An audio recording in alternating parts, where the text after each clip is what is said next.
son nom m'échappe, le fils de Jacob qui a été vendu.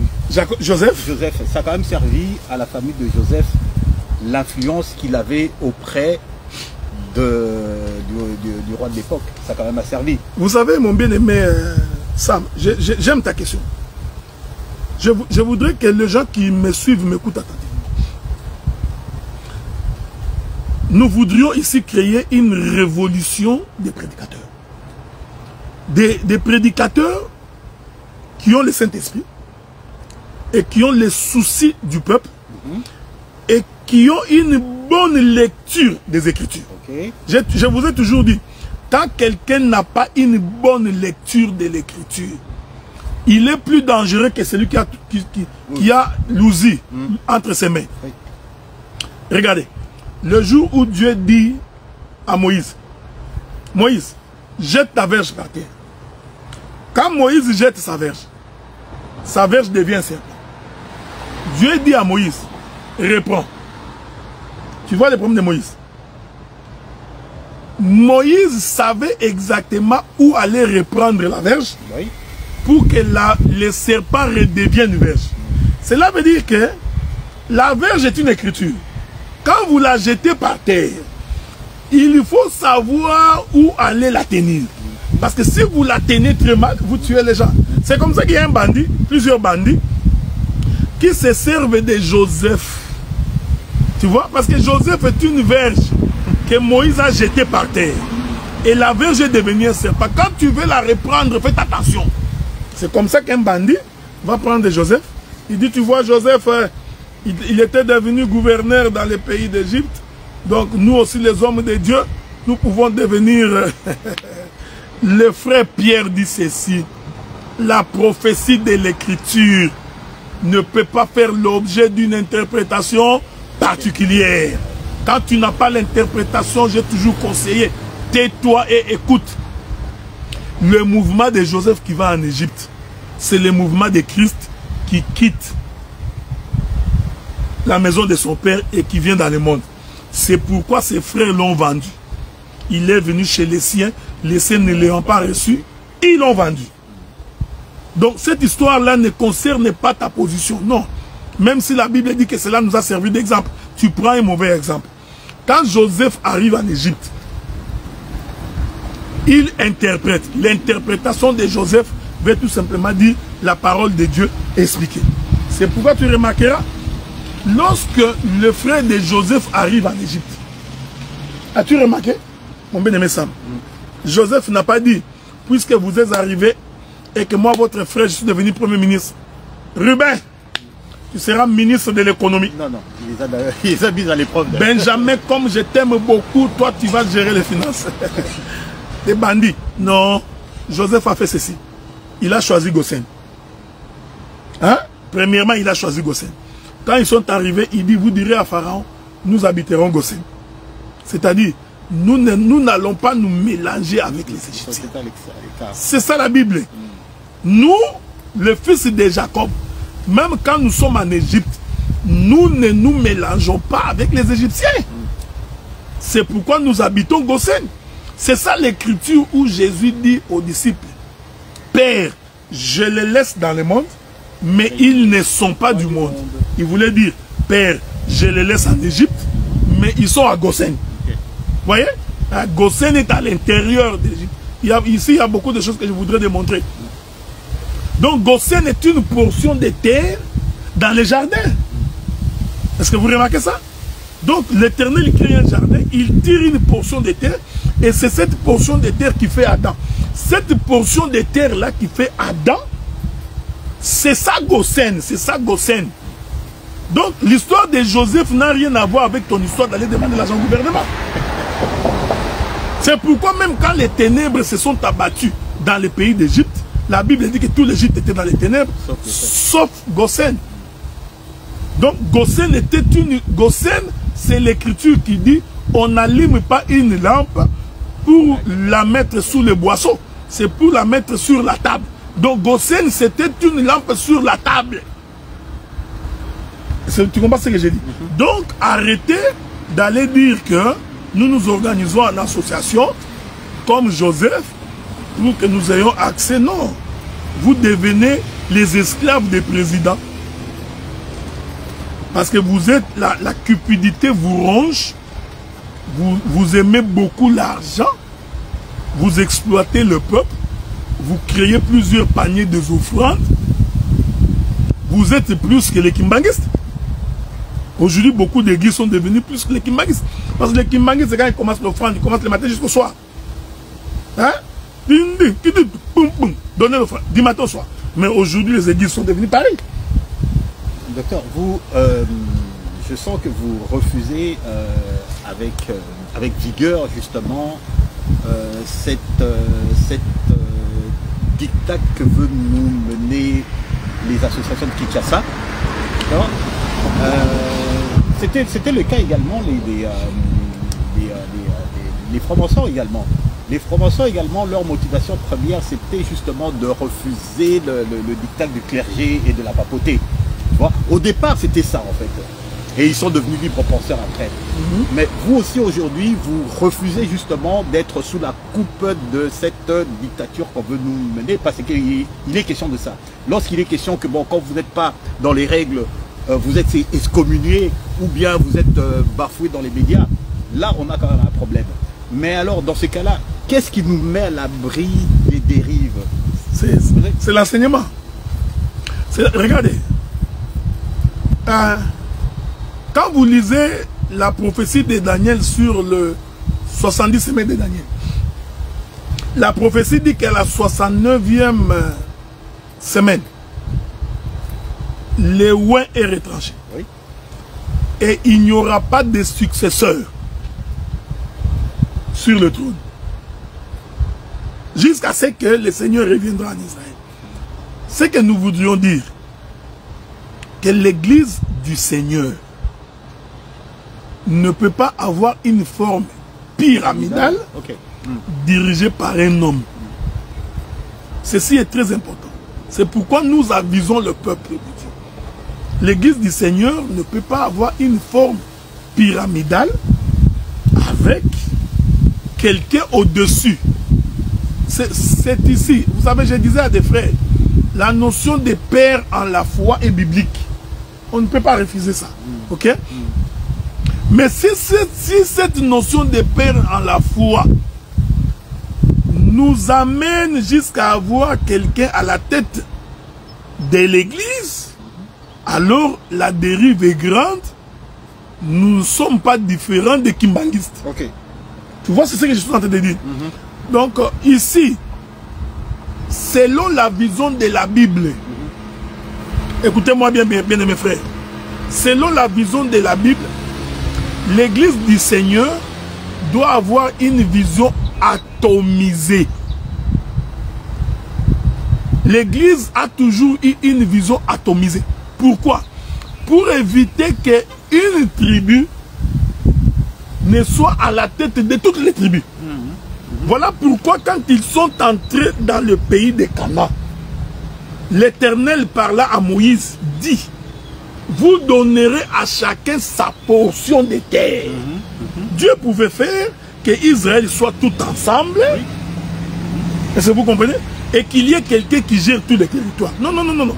Dieu a fait en sorte que chaque tribu ait sa portion de terre. Ok? Maintenant, ce qui reliait toutes les tribus, c'était Lévi. La Bible dit, dans chaque portion de terre, vous réserverez une portion à Lévi.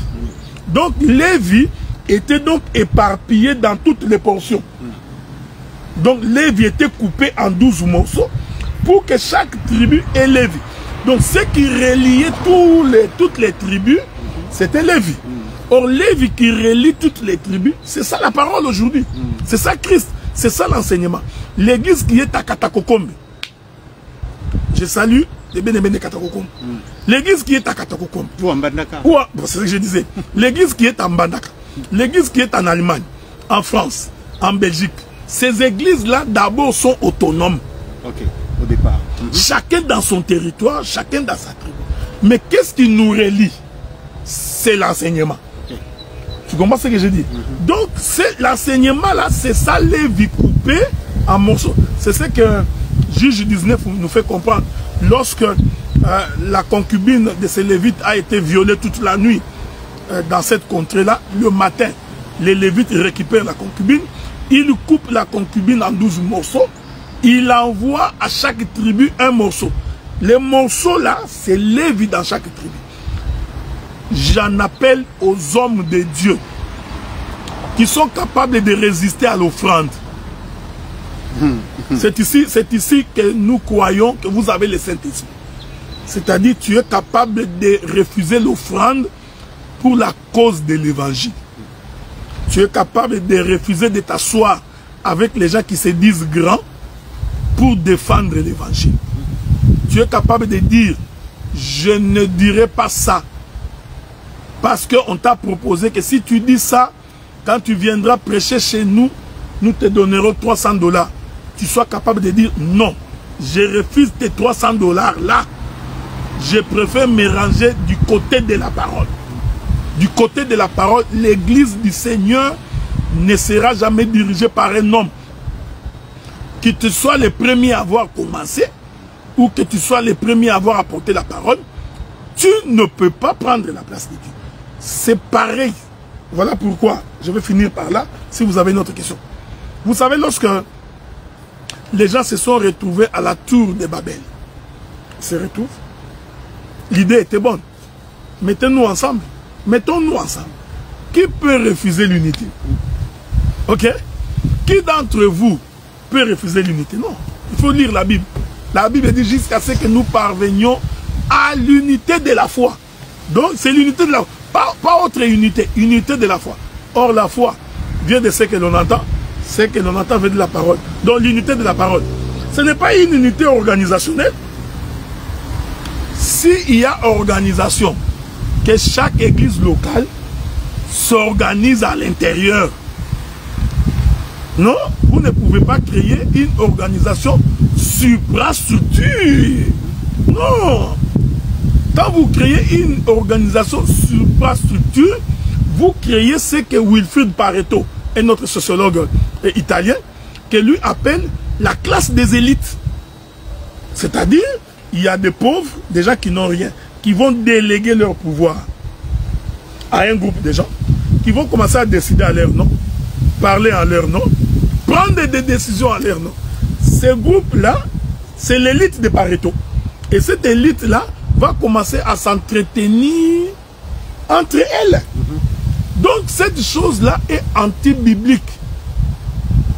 Voyez-vous, j'ai causé avec un homme de Dieu pour qui j'ai beaucoup de respect, à qui j'ai posé la question. Quel est le péché que j'ai commis? Il m'a dit, le péché que tu as commis, c'est d'avoir résisté à l'église. D'avoir résisté à l'église. Oui, oui. Alors je lui ai dit, ça c'est un nouveau péché que tu viens de créer. Un nouveau péché qui n'existait pas. Et je lui ai posé la question, c'est quoi l'église? C'est qui l'église? C'est qui? Donc il y a un autre péché qui s'appelle péché contre l'église. Je lui ai dit que non, ça m'a rappelé l'inquisition catholique. Tu vois les catholiques, hein? Cet esprit-là est très dangereux. À un moment donné, l'église catholique, au lieu de faire la promotion de Christ, au lieu de faire la promotion de la parole, il commence à faire la promotion de l'église. C'est ce que nous faisons aujourd'hui. Au lieu de parler de Jésus, nous passons notre temps à parler de la communauté des assemblées d'heures. Nous sommes la communauté des assemblées d'heures. Nous sommes la... Non, non, non, non, non, non, c'est très dangereux. Le ministre a pour mission de faire la promotion de Christ. Ce n'est pas de nous-mêmes que nous parlons. Maintenant, quand nous faisons la promotion de notre communauté, nous tombons dans le catholicisme. C'est comme ça qu'est née l'inquisition catholique. Allez vous instruire. Vous qui n'êtes pas instruits, allez lire. Les catholiques, à un moment donné, ils ont créé des dogmes, des lois canoniques qui n'avaient rien à voir avec la foi. Et une fois que vous bronchiez ou vous transgressez cette loi-là, c'était le bûcher. Au bûcher, on te brûle, on te coupe la tête, hein, guillotiné, comme on dit. Voyez-vous, ce n'était plus la parole, c'était la loi de l'église. Alors il faudrait nous éviter ça. Que non, non, ce que tu dis est contre la communauté. Ce que tu fais, non, non, non, non. Ce que je dis est contre la parole, oui. je m'incline. Mais c'est pour la communauté, eh bien on s'en fout, hein? À un moment donné on s'en fout. Parce qu'on peut refuser ce que la communauté dit, pour autant que ce n'est pas ce que Dieu dit, nous irons au ciel. Donc, c'est de l'inquisition catholique. C'est comme ça que les catholiques ont commencé à faire ce qu'on appelle l'excommunication que nous faisons aujourd'hui. Bien que c'est dans la Bible, mais dans l'histoire, c'est l'église catholique qui a commencé. Oui. Ça, vous le savez, non? C'est l'église catholique qui a commencé dans l'histoire. J'ai dit dans l'histoire. Je sais que dans la Bible, ça existe. Ça, je sais. Mais, dans la Bible, on excommuniait quelqu'un parce qu'il a péché contre l'Éternel. Contre la voix de l'Éternel, contre la parole. Mais les catholiques excommuniaient les gens lorsqu'on transgressait la loi des dogmes de l'église catholique. Hein? Donc nous te chassons parce que tu n'as pas écouté la voix de l'église catholique. Tu es considéré comme un rejeté, un pauvre. Tu vas mourir. Tu sais mon frère, je disais à des quand tu mourrais excommunié, on ne pouvait pas t'enterrer dans les cimetières des personnes. Non, non, mais parce que tu es allé en enfer. On considère que celui qui est excommunié doit aller en enfer. Pour l'éternité. Dieu ne peut pas l'écouter. Donc, aujourd'hui, l'évangile manque de compassion, il n'y a pas de miséricorde, donc il n'y a que des menaces. Et ces menaces-là ne sont pas... Non, mais regardez, des fois, je me dis, mais qui nous a ensorcelés, hein? Comme qui dirait Paul, vous qui avez commencé par l'esprit, pourquoi terminez-vous par la chair? C'est ça la difficulté, mon bénéficiaire. Il y a également, quand on regarde l'influence et le... Donc, il y a un terme qui m'était venu en tête, il y a... Enfin, l'influence de la franc-maçonnerie, de la cabale juive sur, justement, les assemblées. Il s'avère que, en fait, non seulement l'évangile que nous prêchons devient corrompu, parce qu'il y a des rajouts, et puis il y a même des pratiques maintenant. On retrouve même des pratiques de la cabale au sein de nos assemblées. Comment expliquez-vous ça? Est-ce que c'est encore un esprit ou c'est encore... Qu'est-ce qui arrive justement aux assemblées? Il y a justement, il y a quelque chose que j'ai vu. Il y a une notion qui circule maintenant, ça s'appelle le syncrétisme. Okay. C'est-à-dire que c'est le faux christianisme qui entretient des messages et des rites païens au sein des assemblées. On commence à avoir des rites et des messages païens dans nos assemblées. Donc en fait, c'est le paganisme comment a influencé le christianisme. Mais c'est ce que j'ai dit. Vous savez, toutes ces choses-là sont liées à ce que j'ai toujours appelé, c'est lié à la notion de la cupidité, hein? À cette notion de la cupidité. Je savais que tu n'allais pas prendre ça. J'ai toujours détesté le goût de ces jus-là. On croirait une bière. Donc, le problème c'est que nous avions copié les choses de nos cultures. C'est entre autres, tu trouveras, surtout en Afrique, ce qu'on appelle aujourd'hui la destruction des hôtels. Okay? C'est une notion qui est dans la Bible, c'est vrai. Mais les gens ont essayé d'actualiser cela par rapport à la culture africaine. Quand vous arrivez dans... oui, non, parce que quand tu as dit les hôtels, moi j'ai pensé à hôtel H-O-T. Non, les hôtels, comme on a détruit les hôtels de Bâle. Oui, exactement. Exactement. Donc ces histoires des hôtels-là, cet enseignement-là, il faut faire très attention. Parce que on a essayé de prendre quelques éléments de la culture africaine en l'introduisant dans ce qui est dans la Bible. Et les toges et les talit et tout ça. Exactement. Donc ce sont des choses que les gens ont copiées. Je viendrai sur les toges et les talit bientôt. Donc maintenant on fait la culture de la peur. Au lieu de présenter Christ, on fait la culture de la peur. Il faut avoir peur des sorciers. Il faut avoir peur des démons. Les sorciers de ta famille. Les hôtels de ton père, de ton grand-père, blablabla. Donc, de telle sorte que l'homme, au lieu de se confier à Dieu, il a beaucoup plus peur des démons que de faire confiance à l'Éternel. J'ai toujours donné l'exemple du prophète Élisée. Je crois qu'ils étaient entourés, si je ne me trompe pas, il s'agit bien de lui. Ils étaient entourés par le Syrien, je crois, et son serviteur était en train de trembler. Alors, comme le serviteur tremblait, le prophète va prier Dieu, il dit, ouvre les yeux de mon serviteur pour qu'il voie. Dieu ouvre les yeux du serviteur, le serviteur voit qu'ils ont une grande armée avec eux. Donc, aujourd'hui, il faut savoir quand on a Christ, même quand on est au milieu des sorciers, je n'ai pas besoin de savoir leur nombre. Ok? Alors, cette culture-là de faire peur au peuple, au lieu de leur présenter Christ, va faire la promotion de tous les faux prophètes. Ok? Donc, tout le monde est devenu prophète. Dieu m'a dit, Dieu m'a dit, Dieu m'a dit, Dieu m'a dit.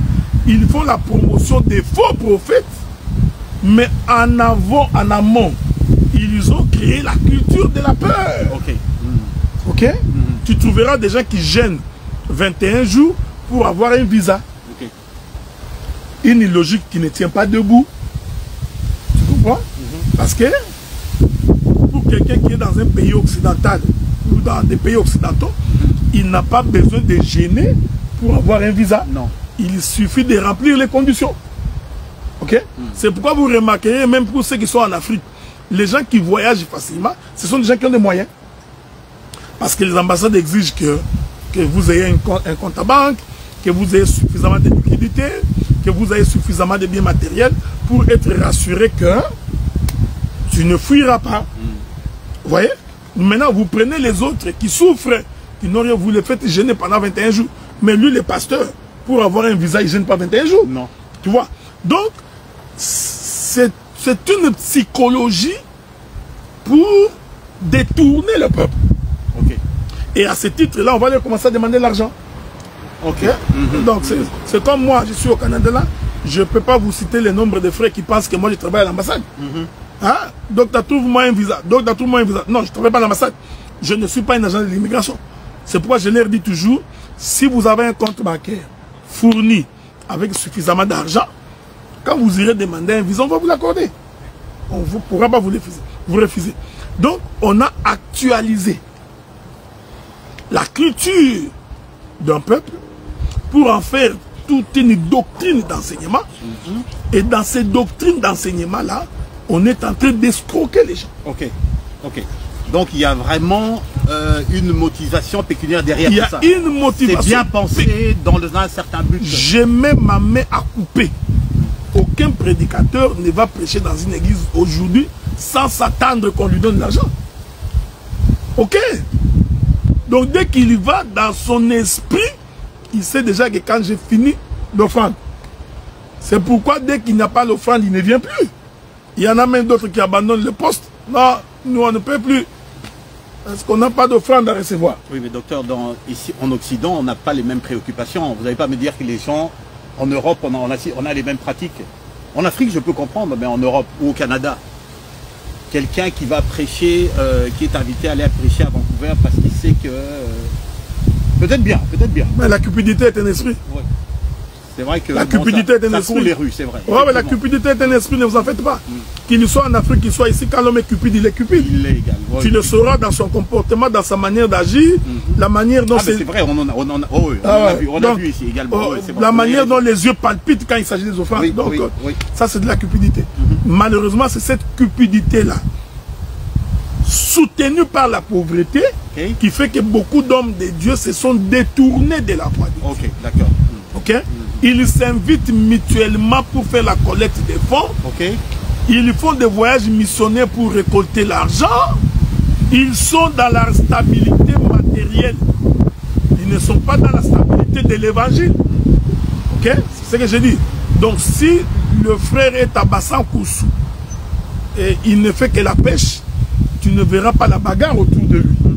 Mais si les frères aux États-Unis, là où il y a un peu de dollars américains, tu verras comment les gens sont mobilisés. Hein? Je vais te dire une chose. Souffrez que je dise ça. Il suffit que tu quittes ici avec 2, 3, 4 versets bibliques. Tu débarques au Congo. On fait de toi prophète.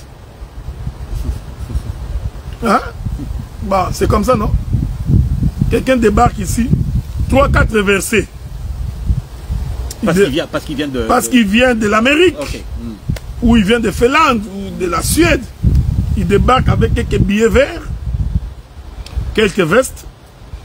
La personne n'a jamais dirigé les gens.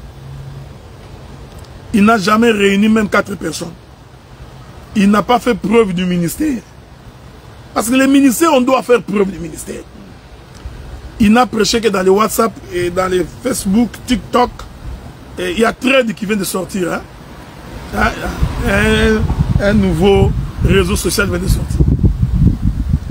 Il n'a rien fait. Absolument rien.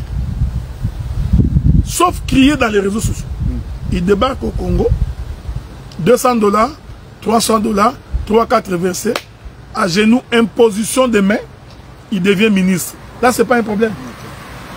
Là, ça ne dérange personne parce qu'il vous a donné l'argent. Ça ne dérange personne parce qu'il vous a donné des vestes. Et vous savez que cette personne, quand il va rentrer en Afrique, quand il va rentrer en Amérique, chaque mois, il va commencer à m'envoyer $100. Vous regardez la manière dont les gens sont corrompus. Vous voyez comment les gens sont corrompus. Donc, maintenant, quand il est question de suivre véritablement les gens qui servent Dieu dans les vrais, il y a la tollée partout, tout le monde est en train de crier. Ce qui nous tue, c'est la cupidité. C'est cette cupidité-là qui va nous amener à créer une structure. Laquelle structure, je l'ai dit et je le précise, n'est pas pour la cause de l'évangile. Parce que si la structure a pour cause l'évangile, créer la structure, acheter un billet à quelqu'un, envoyez-les en Amazonie. Il y a des pays en Amérique du Sud qui n'ont jamais entendu parler de la parole.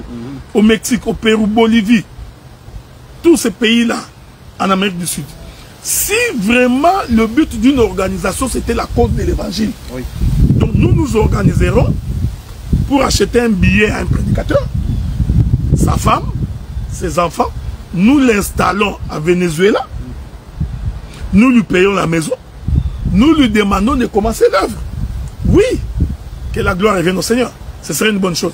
Mais si nous créons la structure pour que Tshisekedi nous voie, nous allons remplir les stades, grands concerts au stade, toutes les assemblées, venez. Quand vous venez, vous pensez que vous venez pour glorifier le Seigneur. Non, il y en a d'autres qui ont des calculs. Il y en a d'autres qui ont des calculs. Oui, c'est vrai que le stade de Martyrs rempli, ça fait des offrandes. Ça fait des offrandes et ça fait la visibilité au pouvoir. Ok, également. Également, à ce moment-là, le pouvoir va poser la question, quelle est cette communauté qui a rempli? Ce n'est pas mauvais. Mais si la raison de cette manifestation est que pour que nous accédions au pouvoir en place et tirer de l'argent, alors nous sommes mal barrés. Parce que moi je peux voir Tshisekedi, non? Parce que le secrétaire particulier de Tshisekedi, c'est mon ami. Ok? Donc Topeka Bongo, c'est un ami. Donc si je voudrais voir le président Félix, je demande une audience. Mais pourquoi j'irai le voir? Pourquoi? Donc, si c'est une question d'argent, je peux le faire autrement. Je n'ai pas besoin de passer par une organisation de Dieu. C'est là ce que je dis. C'est pourquoi je me bats pour que la structure ait d'autres objectifs et que cette structure-là soit animée par des frères, des sœurs remplis du Saint-Esprit. En fait, pas qu'elle n'existe pas, mais qu'elle puisse revoir son carnet de... son agenda. Il faut qu'il revoie son agenda. Quelle est la raison pour laquelle nous créons la structure? Que cela soit bien défini. Que l'on définisse. Il faudrait également laisser le choix aux chrétiens, enfin aux enfants de Dieu de pouvoir... C'est ce que j'ai dit. Quel est l'objectif de la structure? Je vais donner un exemple. Nous sommes à Montréal et nous sommes à Ottawa. Ok? Nous pouvons nous organiser par notre... D'ailleurs, je vous informe en passant qu'une troisième église va commencer à Québec City. Hein? Donc, si Dieu nous prête vie, dans 3 mois, nous allons commencer une troisième œuvre à Québec City. Donc, nous pouvons nous organiser à l'intérieur de nous-mêmes et dire qu'est-ce que nous faisons pour qu'il y ait l'évangile à Toronto. C'est un exemple que je donne. Toronto est vide, non? Toronto est vide. Nous pouvons dire qu'est-ce que nous faisons pour que... Alors nous arrêtons une structure nous mettons les animateurs, nous mettons les moyens, et nous déléguons quelqu'un pour aller s'installer à Toronto, pour faire l'œuvre. Ça, personne ne peut en disconvenir. Tu vois. Mais je crois, à mon avis, que même cette chose-là devrait partir généralement des églises locales. Ok? De peur que vous créiez un monstre que vous aurez des difficultés à décapiter. Encore une chose. Puisqu'il ne s'agit que d'une structure, pourquoi il n'y a pas de sœurs? Pourquoi il n'y a aucune sœur dans le projet de la structure? Vous savez bien ce qui se passe dans les assemblées des saints avec les sœurs. C'est ce que j'ai dit. C'est pourquoi je vous avais dit que quand on a le ministère, on doit avoir la vision, savoir où on va, quels sont les objectifs poursuivis, de quelle manière y arriver. On ne peut pas créer une structure sans les sœurs. Parce que quand vous créez la structure, il faut que vous ayez des juristes, des intellectuels juristes, pas des gens qu'on a ramassés dans la rue. Et ça ne demande pas qu'il y ait que des ministres. Donc le président d'une structure ne peut pas seulement être un frère. Nous pouvons également avoir une sœur. Là, je crois qu'ils vont me tuer. Donc, tu comprends ce que je dis? Donc, il faut que nous ayons des comptables. J'ai toujours donné l'exemple. Parce qu'il n'y a qu'au Congo qu'on voit n'importe quoi. Ici, quand vous êtes une église, à la fin de chaque année, il faut que vous fassiez un bilan fiscal. Oui. Il faut un comptable qui connaît les plans comptables canadiens. Et donc, nous pouvons prendre une sœur, nous donnons à cette sœur-là la gestion du plan comptable de l'église. Nous n'avons pas péché. Nous n'avons pas péché. Tu verras quelqu'un va se lever. Non, comment la sœur est en train de gérer? Non. Tu comprends? Donc, quand on a la vision, on sait, c'est pourquoi je leur avais dit, il faut sortir du communautarisme congolais. Ça va vous empêcher d'étendre vos horizons. Où l'on pense que la femme ne sert à rien, elle ne sert qu'à préparer les foufous, à organiser les barbecues, les agapés. Non. Tu comprends ce que je dis? Donc il faut savoir exactement qu'est-ce que l'on veut.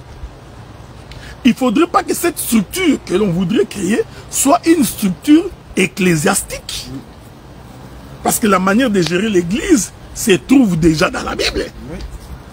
Donc, nous réfléchissons, qu'est-ce que nous voulons. Mais la structure, encore, faudrait-il qu'elle soit mise en place, pas pour autre chose, pour l'évangélisation. Donc, si elle est mise en place pour autre chose que l'évangélisation, moi, le docteur Adela, j'ai la liberté de dire que je ne marche pas avec vous. Et accordez-moi cette liberté-là. Mais accordez-moi cette liberté-là en tant que ministre, de vous dire que je ne marche pas avec vous. C'est que je n'ai pas péché. Je ne vous ai pas manqué du respect. Même si ma voix compte, même si j'ai de l'influence, mais j'ai le droit de dire, sur ces chemins-là, je ne suis pas d'accord. Je ne peux pas devenir ton ennemi parce que je ne suis pas d'accord avec toi. Donc, cette structure-là congolaise, cette structure des communautés, des assemblées de ces congolaises que l'on voudrait mettre en place, moi je ne suis pas d'accord. Je n'ai pas commis un péché. Mais pour ceux qui y croient, qui pensent qu'ils peuvent y aller, mais allez-y. Mais allez-y sans moi. Ce n'est pas un péché. Pourquoi voudrait-on à tout prix que je m'embarque? Non, je refuse de m'embarquer. Parce que j'ai une vision, je sais comment Dieu m'a appelé, et je sais où je vais. Alors je ne voudrais pas entrer dans une structure qui m'empêcherait de pouvoir atteindre les objectifs que je me suis fixés avec Dieu. C'est l'objectif que les noms de l'Éternel prennent de l'expansion dans la contrée. Ce n'est pas autre chose. La finalité, c'est la vie éternelle. C'est la vie éternelle. Dernière chose, docteur, qui a peut-être rien à voir, mais qui a quand même une incidence sur tout ce qu'on a dit. Que pensez-vous de ceci, c'est Jean 4, 22. Vous adorez ce que vous ne connaissez. Attendez, vous adorez ce que vous ne connaissez pas. Nous adorons ce que nous connaissons, car le salut vient des Juifs. Ok. Bien. Ah. Ça pour les talités comme ça. Voilà, exactement. Cette parole ici, quand elle est mal interprétée, mal comprise, elle conduit à des dérives, docteur. Et des dérives vraiment monumentales. Est-ce que vous pouvez nous en dire un mot? Bon, vous savez, d'abord, il faut commencer par définir ce que c'est un salut. Ok? Donc, le salut, je vais donner la définition la plus simple. C'est quoi en Jésus-Christ? Le salut, c'est une personne. Le salut est une personne. Okay. Donc, le salut, c'est Jésus-Christ. Alors, Paul lui dit, vous adorez ce que vous ne connaissez pas. C'est-à-dire que les gens étaient dans l'adoration des dieux païens. Ils ignoraient que le véritable salut, c'est Jésus. Oui. Il est venu chez les siens. Les siens ne l'ayant pas reçu, il est allé vers. Je profite de cette occasion pour préciser 2-3 éléments. Il y a une expression que j'ai toujours utilisée.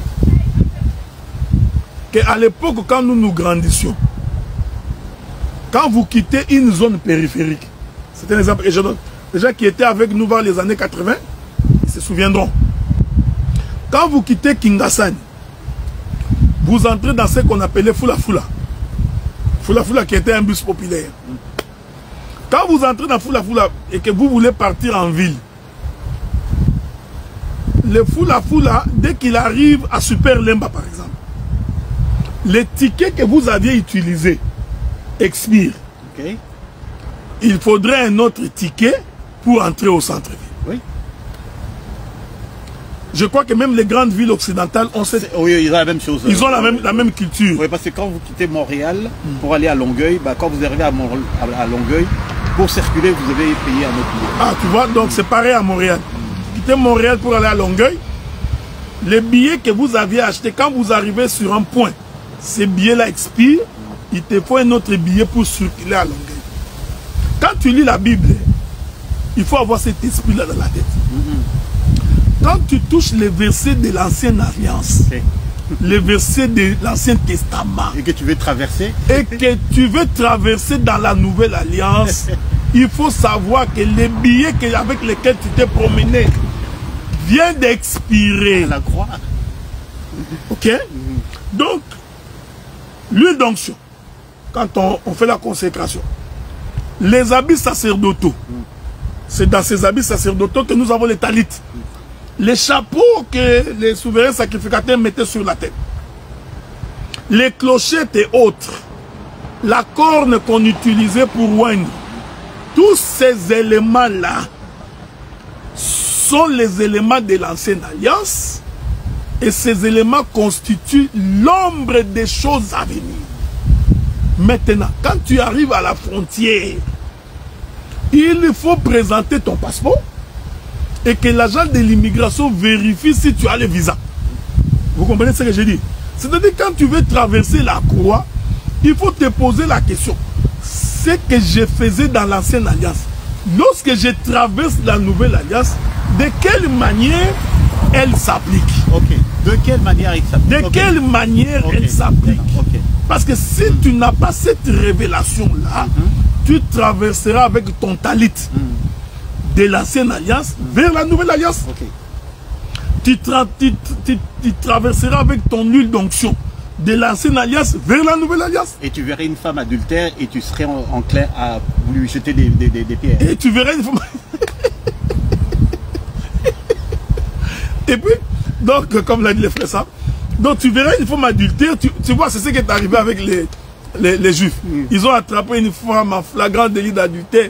Ils arrivent avec les pierres. Jésus, la Bible, Moïse nous a dit, quand vous attrapez une femme en flagrant délit d'adultère, ils ont lu les versets à moitié. Parce que ce verset-là dit ceci.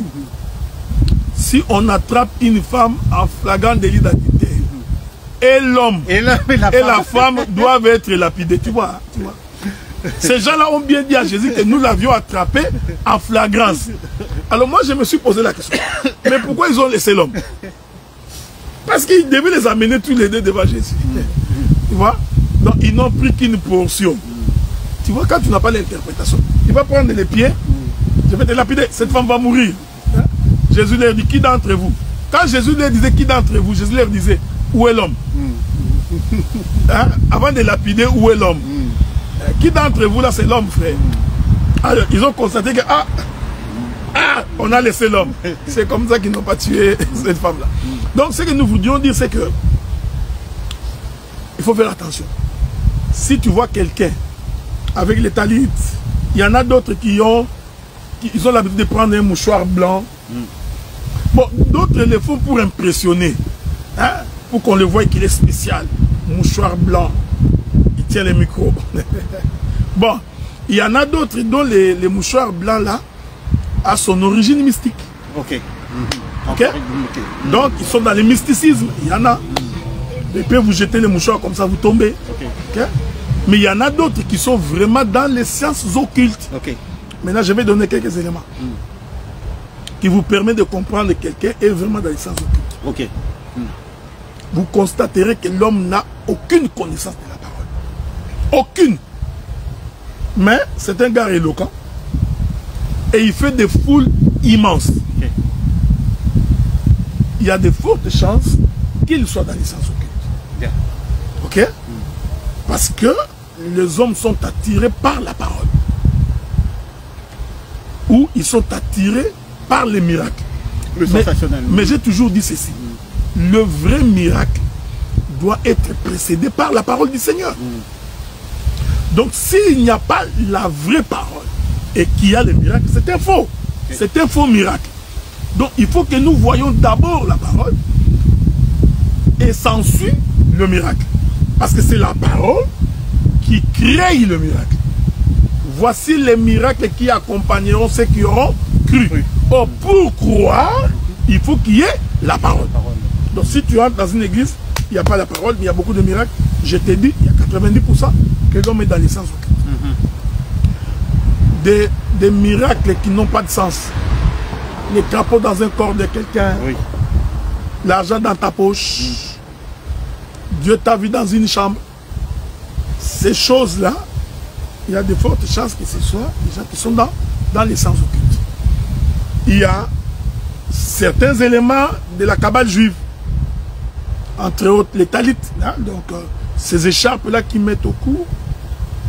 Les toges, avec beaucoup de décorations. Il suffit d'aller voir l'intronisation des maçonniques. Oui. Okay? Parce que d'abord, vous ne fouillez pas. Allez voir comment on intronise les gens qui rentrent dans les francs-maçons. Vous verrez que la manière dont ils s'habillent, c'est de la même manière que beaucoup de prédicateurs aujourd'hui commencent à s'habiller. Okay? Donc ils portent les vêtements des gens qui sont dans les francs-maçons.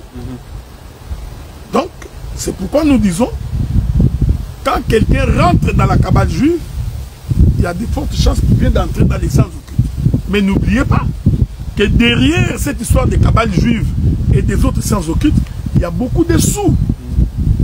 Il y a beaucoup d'argent. Oui. Je vais vous donner un exemple. Vous savez, aujourd'hui au Canada, on commence à recruter les enfants les plus intelligents déjà à l'école primaire. Okay? Parce que le diable ne recrute pas des idiots. Non. Contrairement à ce qu'on croit. Hein. Quand tu es un idiot, on ne te recrute pas. Le diable recrute ceux qui sont avancés et intelligents. Oui. C'est pourquoi le roi de Babylone, lorsqu'il est allé déporter la tribu, il n'a pas pris les pauvres. Non, il n'a pas pris les indigents. La Bible dit qu'il a pris les élites. Daniel que vous voyez là, ce n'était pas un idiot. Mais chaque Shadrach et Abednego, ce n'étaient pas des idiots, ce n'étaient pas des illettrés. C'était des hommes instruits. C'était les élites de la tribu de Juda. Et ce n'est pas pour rien qu'il avait choisi la tribu de Juda. Ok? Donc, les maçonniques ne recrutent pas des idiots. Maintenant, aujourd'hui, qu'est-ce qu'ils font? Ils vont les recruter déjà à l'école primaire. Dès qu'on voit qu'un enfant se distingue, qu'il est déjà intelligent, ils les recrutent. Aujourd'hui, ils les recrutent dans ce qu'ils appellent eux-mêmes la fraternité. Hein? Ils ne disent pas que c'est les francs-maçons. Ils vont vous dire que c'est la fraternité. Créons un groupe de frères. Vous voyez? La fraternité des frères. Qui va commencer par des petites histoires, des excursions, allons dans des restaurants, allons dans des musées, allons lire les livres. Okay? Ce n'est pas quelqu'un qui réfléchit en termes de manger la chikwangele et Thompson. Non. Ce sont des gens qui lisent, qui vérifient, qui lisent la peinture. Hein, parce que la peinture, il faut la lire. Donc, on les conditionne. Et ces enfants-là rentrent dans ce qu'on appelle la fraternité. Et cette fraternité-là fait en sorte que ceux qui sont avancés dans la fraternité, dès qu'il y a un poste vacant d'un directeur, ils ne vont pas te recruter. Ils vont faire un concours général, vous viendrez au concours, mais eux, ils savent déjà qui va être retenu. Donc, ils vont retenir ceux qui sont dans la fraternité. Donc, cette richesse-là, ce n'est pas une richesse qui tombe du ciel, non.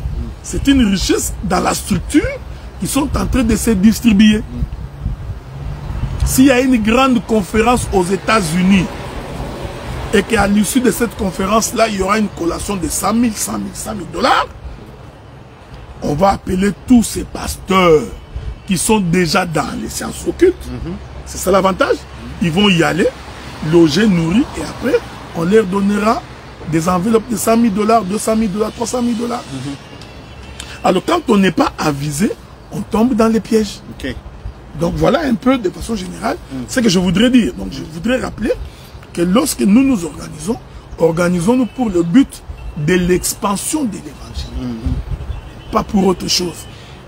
Que la structure ne soit pas là comme un préfet de discipline, non. Parce que moi, j'ai toujours la foi qu'un ministre de Dieu, c'est quelqu'un qui a le Saint-Esprit, c'est quelqu'un qui est converti. Il ne peut pas y avoir de troubles entre les ministres si nous sommes tous convertis. Voilà pourquoi la plupart des personnes que moi, je reconnais comme ministres, ce sont des gens d'abord comme ça, ils sont de bonne réputation. Ce sont des gens qui ne tombent pas dans des péchés comme les chenilles qui tombent d'un arbre secoué. Ce sont des gens qui, dans la mesure du possible, se comportent dignement. Donc, si cette base-là est respectée, il ne peut pas y avoir de troubles entre eux.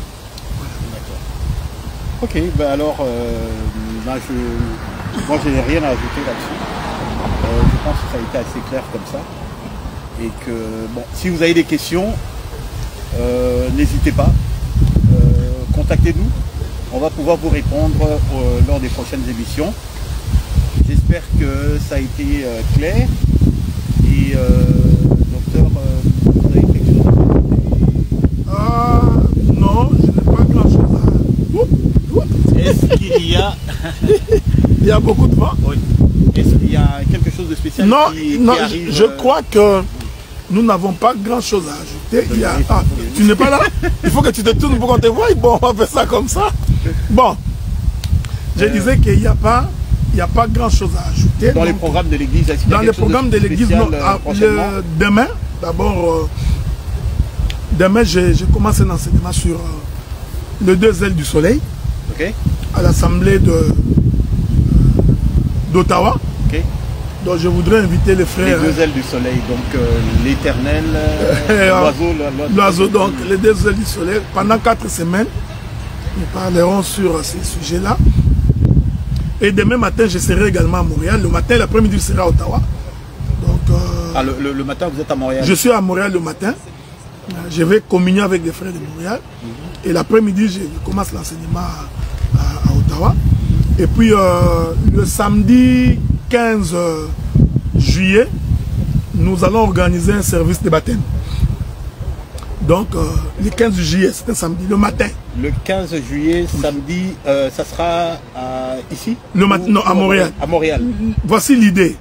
Le samedi matin, nous l'organisons à Montréal. Oui. Et le dimanche 16 matin, nous organisons ce service-là ici. Le lendemain. Le lendemain. Donc, nous aurons 2 services de baptême. À Montréal, le 15 et à Ottawa, le 16.